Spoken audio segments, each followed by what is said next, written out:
Como nós acabamos de cantar, irmãos, nessa manhã, esse último cântico que fala da obra do Senhor na cruz, antes me passou ao coração, um cântico antes desse, a palavra do Senhor que nos traz segurança de que Jesus morreu pelos nossos pecados, e que nós precisamos acreditar nisso. Aquelas pessoas que começaram agora, precisam crer nisso. Jesus, na sua morte, foi pelos nossos pecados, ele morreu em nosso lugar, para perdoar os nossos pecados. E quando ele ressuscitou para a nossa justificação. A sua ressurreição foi um sinal da aceitação do sacrifício que foi feito por nós. A vida dele foi entregue por nós e Deus aceitou esse sacrifício no nosso lugar. Por isso ressuscitou e ele foi assunto aos céus. Assim como antigamente se oferecia um sacrifício e quando Deus então mandava fogo sobre aquele sacrifício e subia aquela fumaça para os céus, aquilo era sinal de aceitação. Jesus, quando foi assunto aos céus, foi um sinal de que ele aceitou o sacrifício que foi feito por nós. Então você pode crer na sua salvação. Você só precisa crer nessa morte expiatória de Jesus por você e tomar posse da vida eterna. Amém? Também, outra palavra que eu queria dizer é que o nosso Deus, Jesus lá no final daquela oração em Mateus 6, ele vai dizer assim: teu é o reino, o poder e a glória para sempre. Teu é o reino, o poder e a glória para sempre. O reino e o poder é do Senhor, é de Deus, pertence a Deus, não é do diabo, não é do inimigo. Ele tomou muitas coisas que o homem perdeu para ele lá no jardim do Éden, mas o reino é dele, é inabalável, o seu trono é inabalável, e nós podemos confiar nisso, irmãos, amém? E Jesus conquistou tudo para nós novamente, nós precisamos crer nele e estar nele, para a nossa segurança. A palavra que eu tenho meditado esses dias, o Senhor tem me chamado a atenção, é um pouco sobre a soberania do Senhor, a sua soberania, sua grandeza, seu poder, seu domínio, né? Para que isso possa trazer segurança e tranquilidade para nós, para que saibamos que nós não estamos assim, solto ao acaso, né? Ao Deus dará, como falam por aí. Não. Nós temos um Deus que governa, um Deus que é soberano. Por isso que dele é o reino, o poder e a glória. Ele reina, irmãos, ele rege todas as coisas. Amém? Você precisa crer nisso. E nós vamos ler algumas passagens para confirmar isso no seu coração. Vamos começar lá em 2 Crônicas, capítulo 12.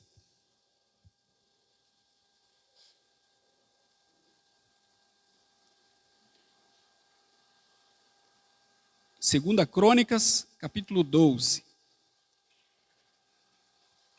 Enquanto os irmãos abrem, eu estive no Rio de Janeiro, e especialmente na região dos Lagos, onde tem algumas cidades, e os irmãos em Cabo Frio, São Pedro da Aldeia e Macaé mandaram saudações aos irmãos aqui.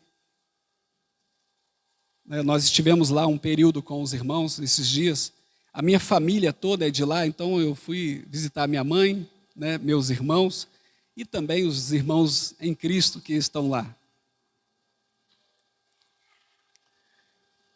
Eu queria ler a princípio o versículo 1.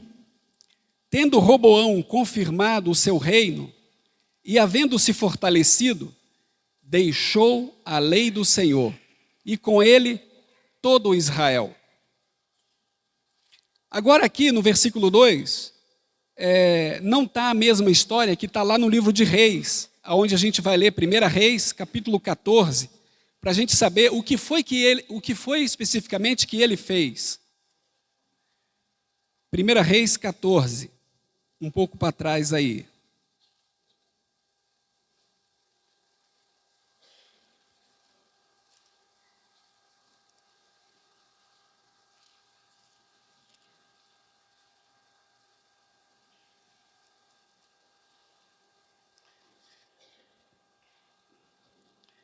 1 Reis 14, a partir do versículo 21. Roboão, filho de Salomão, reinou em Judá de 41 anos. De idade era Roboão quando começou a reinar. E reinou 17 anos em Jerusalém, na cidade que o Senhor escolhera de todas as tribos de Israel para estabelecer ali o seu nome. Naamá era o nome de sua mãe, Amonita. Fez Judá o que era mal perante o Senhor. Aqui vai relatar o que eles fizeram. Porque Judá aqui inclui a nação lá, né, o reino de Roboão. Fez Judá o que era mal perante o Senhor, e com os pecados que cometeu, o provocou a zelo, mais do que fizeram seus pais. Porque também os de Judá edificaram altos, estátuas, colunas e postes ídolos, no alto de todos os elevados outeiros, e debaixo de toda árvore verde. Havia também na terra prostitutos cultuais. Fizeram segundo todas as coisas abomináveis das nações que o Senhor expulsara de diante dos filhos de Israel. No quinto ano do rei Roboão, Sisaque, rei do Egito, subiu contra Jerusalém. Agora vamos voltar para o capítulo, para Crônicas de novo, 2 Crônicas. Irmãos, então ali nós vemos o que foi que Roboão e todo Judá fizeram. Eles deixaram a lei do Senhor, né, e começaram a adorar a imagem, criaram imagem, levantaram estátuas, postes ídolos, e ainda tinha os prostitutos cultuais que falam, eram pessoas que se prostituíam como forma de religiosidade, como se fosse um culto. Eles estavam prostituindo como se fosse um culto. E isso o povo de Deus. Eles fizeram piores do que as nações que foram destruídas, das quais perderam a terra para eles, né? Então, meus queridos, aqui vai dizer, aqui nós vamos ver em 2 Crônicas, que depois dele ter sido confirmado, né, o reino dele, fala assim, fortaleceu e deixou a lei do Senhor, e com ele todo Israel. Israel aqui, ele está falando especificamente de Judá, porque as outras 10 tribos já estavam em estado de calamidade já há mais tempo. No quinto ano do rei Roboão, Sisaque, rei do Egito, subiu contra Jerusalém, porque tinham transgredido contra o Senhor. Nós vamos ver aqui, irmãos, nessa leitura, que por causa dessa transgressão, por eles terem abandonado a lei do Senhor, deixado o caminho do Senhor e começado a adorar outros deuses, a adorar outras coisas, e a se degradar, o Senhor então fica muito irado com eles, muito irritado com eles. E a ira do Senhor é manifestada por esse exército aqui, por esse rei do Egito que ele levanta contra eles para ir para castigá-lo. Nós vamos ver isso no versículo, lá embaixo no versículo 7, vai dizer assim, ó, vendo, pois, o Senhor que se humilhara, veio a palavra do Senhor a Semaías, dizendo, humilharam-se, não os destruirei, antes, em breve lhes darei socorro, para que o meu furor não se derrame sobre Jerusalém por intermédio de Sisaque. Veja bem, para que o meu furor não se derrame. Então o Senhor ia usar esse rei Sisaque para poder castigar eles, para discipliná-los, para corrigi-los. Isso mostra, irmãos, que o Senhor é que tem domínio. Amém? É o Senhor é que governa todas as coisas, até os inimigos. Até os inimigos. O diabo, o que mais nós tememos, irmãos, ele não pode fazer nada conosco se o Senhor não permitir. Vocês sabiam disso? Não pode, porque Deus é soberano. Dele é o reino, o poder e a glória. O diabo depende de Deus para subsistir. Depende de Deus. Porque ninguém tem vida própria, só Deus tem vida própria. E pode dar vida a todos. Amém? Por isso que diz que nós não devemos temer ao homem, não devemos temer a ninguém, mas sim aquele que pode lançar a nossa alma no inferno. A esse nós devemos temer. E quem é esse? Deus, o único, soberano, criador. Amém, queridos? Que governa. Irmãos, que a nossa fé esteja em Deus, que os nossos olhos estejam em Deus e que nós possamos saber que Ele rege todas as coisas. O Gerson leu ontem em Romanos 8, 28, que todas as coisas cooperam para o bem daqueles que amam a Deus, que são chamados segundo o seu decreto, o propósito. Amém? Todas as coisas cooperam. Então, irmãos, Deus é que está regendo as coisas. E então, como devemos viver? Temendo a Deus. Porque os que temem serão protegidos, serão guardados. Haverá mais cuidado. Mas quando nós o abandonamos, seremos abandonados. Ele vai permitir que o inimigo se aproxime. Começa a vir aquela nuvem negra, aquele temor, o medo das coisas. Isso é para nos fazer voltar para Ele, porque Ele nos ama, Ele não quer o nosso mal. E aqui nós vamos ver isso acontecendo. Vamos seguir a leitura. Vou repetir o versículo 2. No 5º ano do rei Roboão, Sisaque, rei do Egito, subiu contra Jerusalém, porque tinham transgredido contra o Senhor, com 1.200 carros e 60.000 cavaleiros,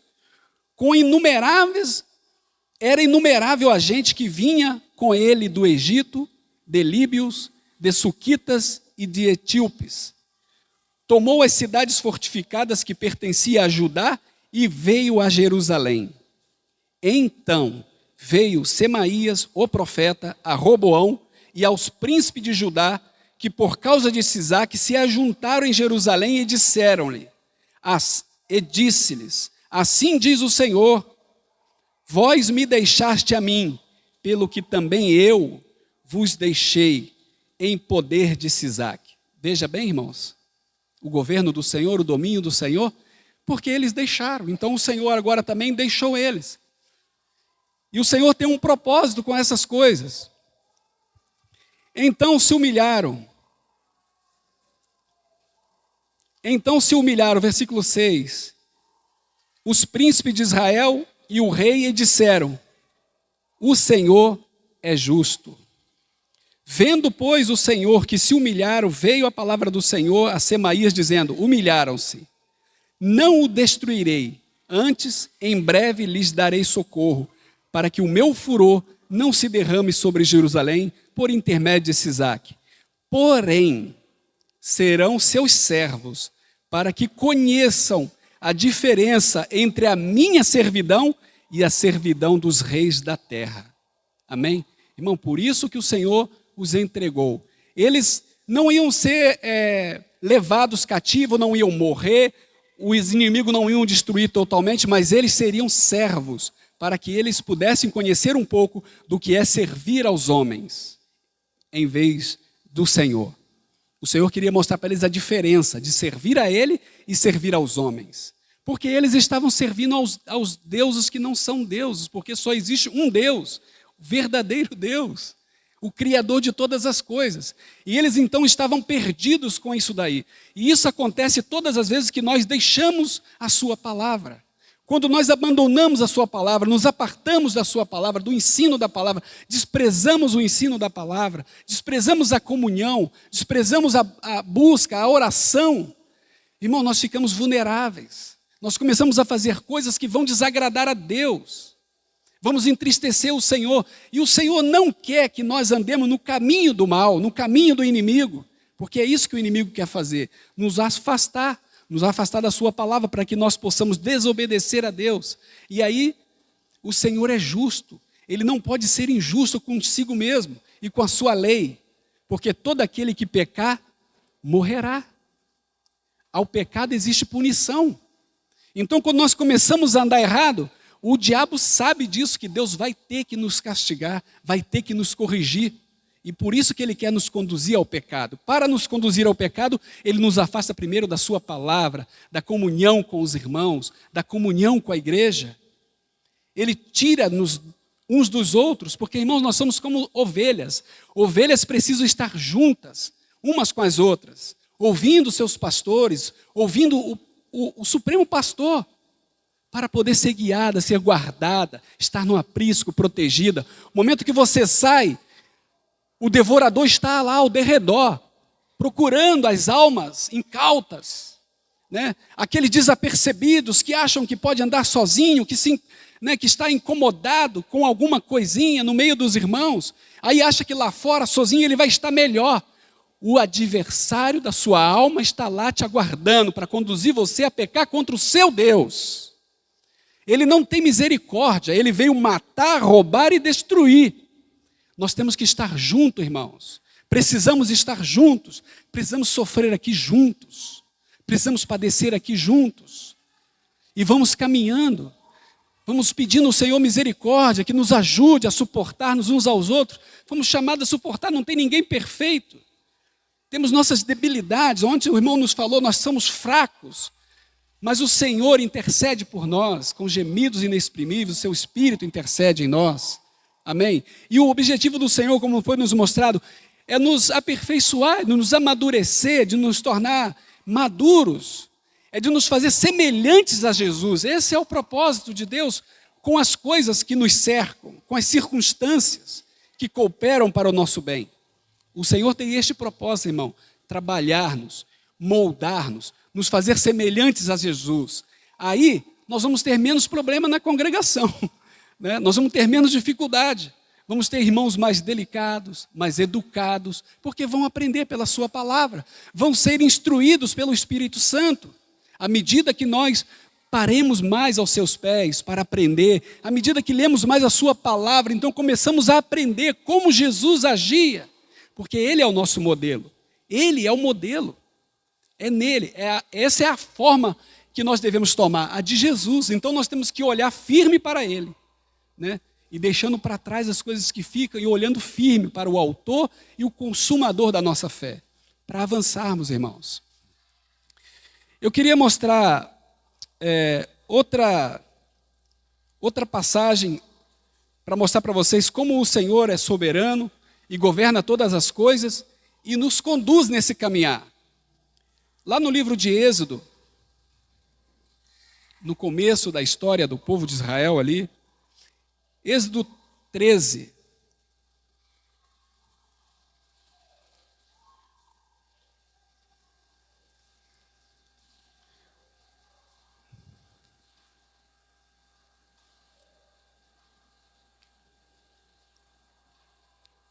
Êxodo 13.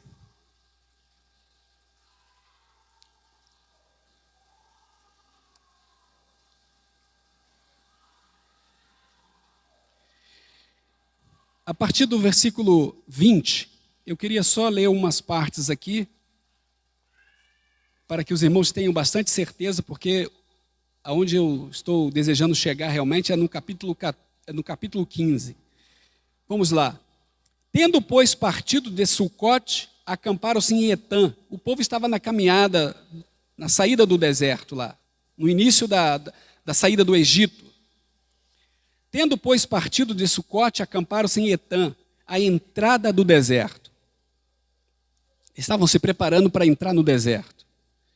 O Senhor ia diante deles durante o dia numa coluna de nuvem para os guiar pelo caminho, durante a noite numa coluna de fogo para os alumiar, a fim de que caminhasse de dia e de noite.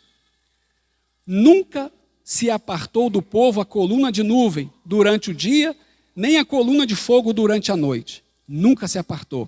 Então, ou seja, Deus guiava o povo. Amém? Deus estava guiando. Hoje, como o Senhor também nos deu o seu Espírito Santo para nos guiar de dia e de noite, né? Nós temos o Espírito Santo que nos guia, que nos orienta. O Senhor, naquele tempo ali, Ele colocou, durante o dia escaldante, tinha uma nuvem para protegê-los, e diz que quando a nuvem se movia, então os levitas desmontavam o tabernáculo, cada um na sua função, cobriam as peças lá, juntavam aquilo tudo e começava a marchar por causa da nuvem. A nuvem guiava eles. No capítulo 15, a partir do versículo 22, nós vamos ver uma caminhada guiada pelo Senhor, como nós vimos aqui, que todos os dias a nuvem e a coluna de fogo os acompanhavam. 15, 22. Fez Moisés partir a Israel do Mar Vermelho e saíram para o deserto de Sur. Caminharam 3 dias no deserto e não acharam água. Meu Deus, mas a nuvem não estava guiando? Deus não estava guiando? Como é que anda 3 dias no deserto e não acharam água? Eles estavam procurando água e não acharam. E a nuvem que guiava. O que está acontecendo? Irmãos, assim são as circunstâncias das nossas vidas. Que às vezes nós entramos e a gente fica sem entender. Meu Deus, o que está acontecendo, Senhor? O que está acontecendo? Mas realmente, irmãos, isso que nós devemos fazer. Nós devemos orar a Deus. Devemos buscar o Senhor. Porque Ele está nos ensinando. Ele deseja nos ensinar alguma coisa nesse tempo, nesse período e nesse deserto que nós estamos.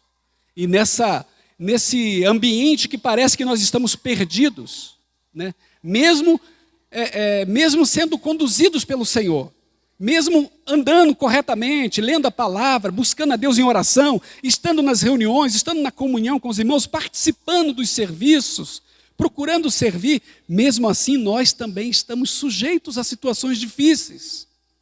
Não vai ser tudo maravilhas, vamos ter momentos difíceis. Mas o nosso Deus é amoroso. Ele está num período, agora nós estamos num período de purificação, de santificação, de aperfeiçoamento, de amadurecimento. E são necessárias as circunstâncias deste mundo para poder nos conduzir, irmãos, a nos formar, para formar em nós a imagem de Jesus, para nos levar à sua medida, porque esse é o objetivo do Senhor. O desejo do Senhor é que todos nós alcancemos essa medida. É essa a vontade do Senhor, que todos alcancemos. Nós vamos ver isso lá em Efésios. Até que todos, lembre dessa passagem? Até que todos cheguemos à medida da estatura, da plenitude de Cristo. Até que todos. Esse é o objetivo do Senhor. Mas o que vai fazer que isso aconteça? A nossa entrega, a nossa busca, a nossa renúncia, negarmos a nós mesmos, buscarmos mais ao Senhor, focar mais nos interesses do reino de Deus do que nos nossos próprios. Porque quando mergulhamos em torno dos nossos objetivos somente, irmãos, nós deixamos a edificação, nós deixamos esse trabalho de Deus de lado. Nós vamos caminhar, nós vamos ser salvos, a nossa salvação está garantida. Mas esse propósito não foi alcançado em nossas vidas. Nós não vamos ser aquele representante que o Senhor pode usar como vaso de honra na sua casa, para enfeite, para decoração da sua casa. Nós seremos um vaso, mas um vasozinho que fica mais discreto, num lugarzinho mais discreto. Talvez ali tenha uma plantinha que a dona da casa gosta, mas o vaso é feio, aí tem que ficar mais retirado, não fica ali na recepção da casa. O vaso precisa estar adequado. Irmãos, e esse adequar é quando você se entrega, quando nós nos entregamos, quando nós priorizamos o reino de Deus. Aí o Senhor vai acelerando o trabalho nas nossas vidas, vai aquecendo, não quer dizer que vai ser moleza, vai aquecer a fornalha, vai aumentar o fogo para purificar, para queimar as impurezas, tudo aquilo que é nosso, que não é do Senhor, que não edifica a igreja, que divide a igreja, que traz contenda, que traz incômodo para os irmãos. Isso tudo tem que ser queimado, para que fique só o que é ouro, só o que é da natureza divina, só o que pertence a Deus, porque é isso que edifica a igreja. É Deus que edifica a igreja. É a vida de Deus através de nós é que vai edificar a igreja. Não são as nossas boas ideias, né? Nossas maneiras, nossas coisas, nossa psicologia, né? Para impressionar, para fazer alguma coisa, para causar arrepios, que vai ser só arrepio só aqui, depois a gente continua a mesma coisa lá fora, mas quando o Espírito Santo fala ao nosso coração, irmão, isso, ele vai continuar falando, ele vai continuar lembrando a gente lá fora, vai lembrar a gente no carro, vai lembrar a gente em casa, vai lembrar a gente quando ligar a televisão, quando estiver passando o dedinho lá no celular, o Espírito Santo vai lembrar aquela palavra, para nos arrepender, para que a gente possa abandonar esses caminhos e nos voltar para o Senhor, priorizar o seu reino, para que Ele domine sobre as nossas vidas, para que nós possamos representá-lo aqui, para servi-lo aqui, agora, enquanto nós estamos vivos, porque o nosso tempo é curto. Nosso tempo está acabando, irmãos.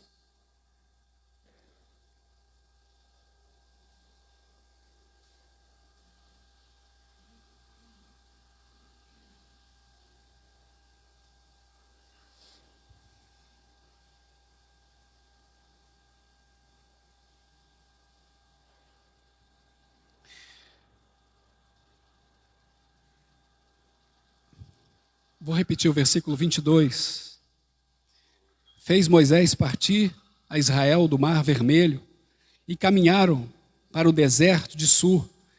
Caminharam 3 dias no deserto e não acharam água.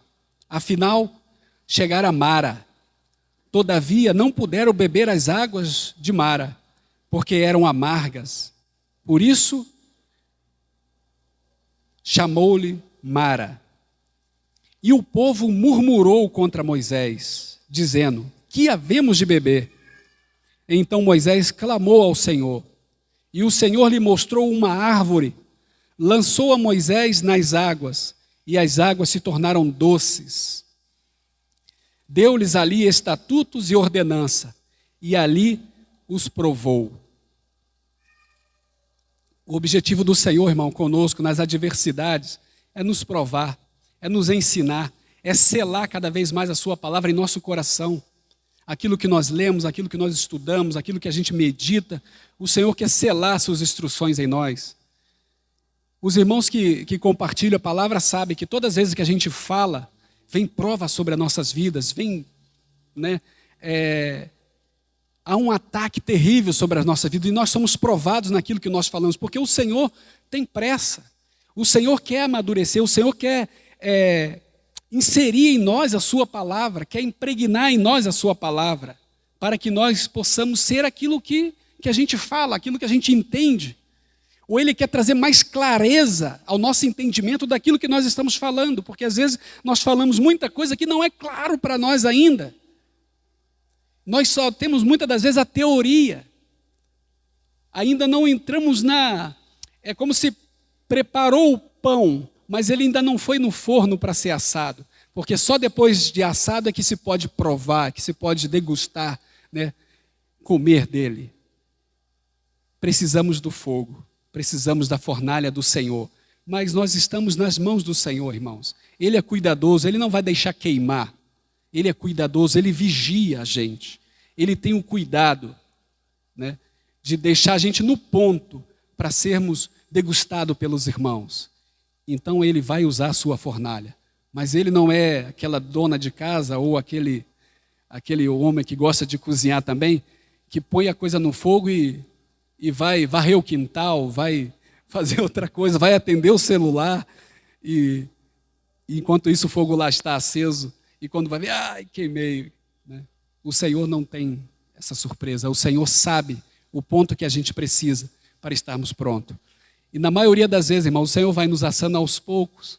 Quando a gente começa a chorar demais, Ele retira novamente, espera um pouco mais para vir preparando a gente, para que o objetivo dele, irmãos, é nos fazer úteis uns aos outros, é que sejamos úteis uns para os outros, porque todos nós recebemos algo do Senhor, temos recebido algo do Senhor, mas precisamos nos consagrar mais a Ele, para que possamos ser mais úteis. Por isso nós precisamos do Senhor, precisamos de buscar a Deus, precisamos da sua palavra, precisamos orar ao Senhor, ter comunhão com Ele, não apenas orar aqui publicamente para mostrar uma oração bonita, mas o nosso momento no nosso quarto, lá trancada a porta, só você e Ele, onde ali não vai sair palavras fingidas, palavras enganosas, palavra de persuasão, porque você sabe que Deus conhece todas as coisas. É nesse nível que Ele quer ter comunhão conosco, irmão, de sinceridade, de clareza, de transparência, onde você realmente se derrama, onde você realmente mostra o que você é, e Ele sabe o que você é. Ele sabe, nós não precisamos esconder, nós escondemos aqui quando estamos reunidos, fazemos orações, podemos fazer oração, não estou dizendo que ninguém faz essas orações aqui, hipócritas, né? Não estou dizendo isso, mas nós aqui podemos fazer orações que não são realidade para nós, que não manifestam a nossa realidade para com o Senhor, aquilo que realmente, como nós realmente chegamos diante do Senhor. Mas que nós possamos, irmãos, chegar diante do nosso Deus, que conhece-nos muito bem, chegarmos a Ele. Se estamos tristes, vamos mostrar nossas tristezas. Se nós estamos alegres, vamos dar ações de graças. Se não estamos entendendo, vamos pedir explicação, vamos pedir o socorro pela sua misericórdia, porque Ele tem prazer em se revelar a nós, em trazer clareza para nós, irmão. É o nosso Pai. É o nosso Pai, Ele nos ama muito mais do que nós amamos nossos filhos. Ele já provou isso nas Escrituras. Ele fala que o nosso amor comparado ao deles é mau. O amor que nós temos pelos nossos filhos. Qualquer um aqui que tem filho é capaz de tudo pelo seu filho. O Senhor te ama muito mais do que você ama seu filho. Irmão, esse é o nosso Deus. Nos ama muito mais, porque somos agora seus filhos. Somos dele, somos propriedades exclusivas de Deus. A palavra diz, o Gerson leu ontem, se ele não poupou o seu próprio filho, como não nos dará com ele também graciosamente todas as coisas? Amém? Irmãos, Ele nos dará, Ele já deu o seu Filho, provou o seu amor para conosco. Devemos chegar a Ele, confessar nossas debilidades, né? Ele conhece as nossas debilidades, devemos chegar a Ele com sinceridade, mostrar para Ele o que está no nosso coração. Senhor, isso aqui está assim mesmo, o Senhor sabe, mas eu quero me livrar disso, me ajuda, socorro, Senhor, socorro. Esse não é o seu filho, não é a imagem do seu filho, não é o que nós conhecemos da imagem do seu filho. Eu quero isso para a minha vida, eu quero ser santo, eu quero ser mais puro, eu quero ter pureza na minha mente, no meu coração, nos meus olhos. Eu quero desviar os meus olhos daquilo que me faz mal, daquilo que me prejudica, daquilo que leva meus pensamentos para lugares tenebrosos, que entristece ao Senhor. Irmãos, são orações assim que nós precisamos fazer diante do Senhor. Isso nós fazemos lá do nosso quarto. Só você e o seu Pai, que te vê em secreto. E a palavra diz, e Ele que te vê em secreto, te recompensará. Ele dará aquilo que você pede, quando se pede com sinceridade, com um coração. Você põe um coração diante do Senhor e ora a teu Pai, que te vê em secreto. Amém? Mas que os irmãos não sejam desencorajados a orar publicamente também. Orem, nós precisamos orar publicamente. Nós estamos diante do Senhor, estamos cultuando a Ele. Que seja esse o nosso coração quando entrarmos aqui. Viemos aqui para cultuar o nosso Deus. Viemos aqui para adorá-lo. Viemos aqui para bendizê-lo pelo que tem feito por nós. Pelo que fez por nós e o que há de fazer por nós. Amém, meus amados? Então, eles caminharam 3 dias, guiados pela nuvem, né, guiado pela nuvem que protegia, aquela nuvem estava andando, então eles iam seguindo aquela nuvem, 3 dias já e nada de água. E quando chegaram num lugar que acharam água, mas a água não se podia beber, porque as águas eram amargas, não podia beber. E aí então o povo murmurou. E o Senhor queria tratar a murmuração. Nós vemos isso daí, né, nas Escrituras. O Senhor não deseja que sejamos um povo que murmure. Em tudo dai graça, porque essa é a vontade de Deus. Amém? Em tudo dai graça. Mas enquanto nós não aprendemos, a gente murmura. Mas o Senhor então vai permitir circunstâncias para que aprendamos a não murmurar. A situação está difícil, o que vamos fazer? Não tenho graça para dar graça? Vou orar, vou clamar, vou desesperar diante dele. Senhor, não estou entendendo. Misericórdia. Misericórdia, Senhor. Não estou entendendo, estou caminhando aqui já tem um tempão que estou aqui junto com esses irmãos, estou lendo a palavra, não vejo nada, não sinto nada. Senhor, misericórdia, socorro. Não vamos murmurar, vamos buscar ao Senhor. E aqui fala, irmãos, que o Senhor mostrou uma árvore para Moisés, e aí falou para ele pegar daquela árvore e lançar sobre as águas amargas. E ao Moisés fazer isso, aquelas águas se tornaram doce. Ele pegou daquela árvore. O que será que significa essa árvore hoje para nós? A cruz do Senhor. É a única madeira que vai tornar as coisas doces, vai tornar o amargo doce. Quando você toma a cruz, você então suporta as circunstâncias, que você olha para a cruz. Nós cantamos, olhando para a cruz.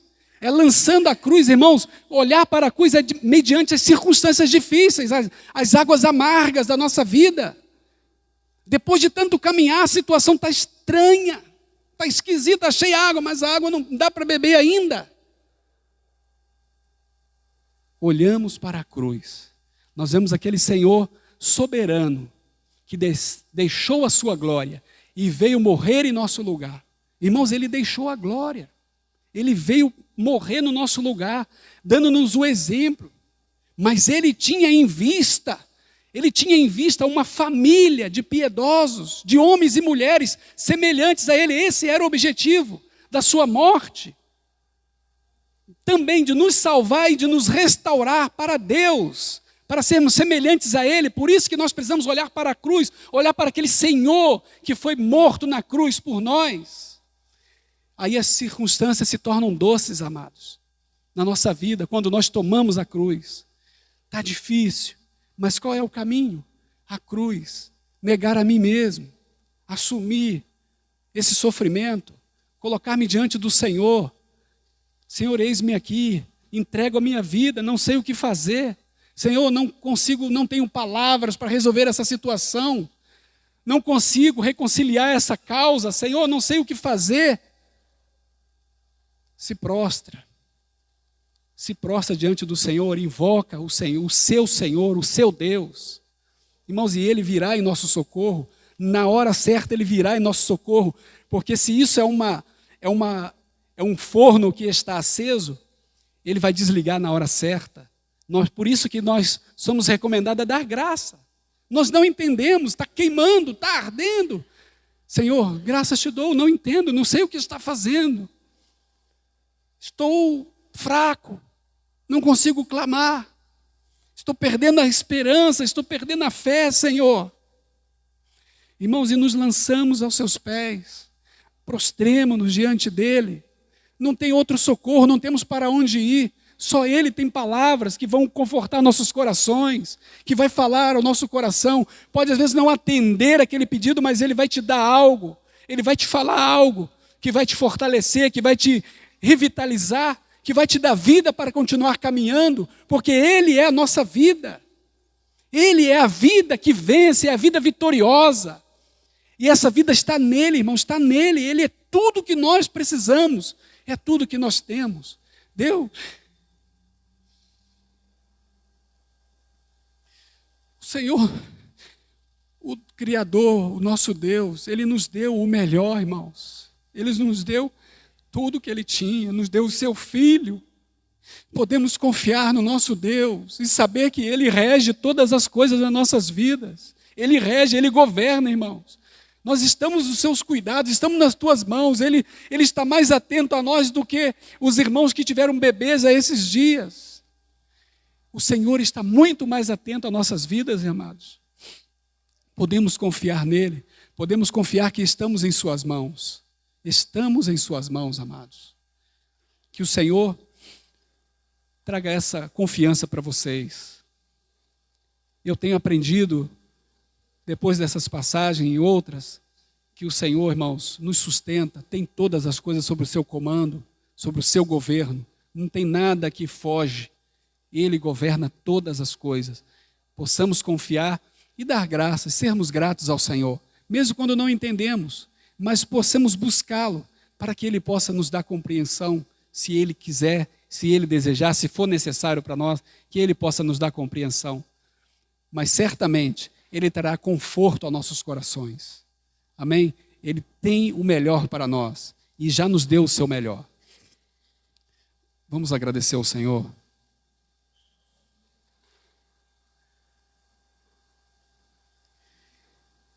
Oh, Senhor. Senhor, Tu conhece cada um aqui. Tu é que rege todas as coisas. Por eu estar hoje falando esta palavra aqui aos irmãos. Tu conhece a necessidade de cada um, Senhor. que esta palavra possa abrir os olhos dos irmãos para que eles possam ver o seu grande amor, o seu carinho que tu tens, a preocupação que tens com cada um de nós, para que eles e eu possamos contar com o Senhor sempre, porque tu estás conosco em todo o tempo, não nos deixaria. O Senhor está conosco. Graças te damos, Senhor. Guarda cada irmão, conduza cada um aos teus caminhos, Senhor, em nome de Jesus, para a tua glória. Graças, Senhor. Amém.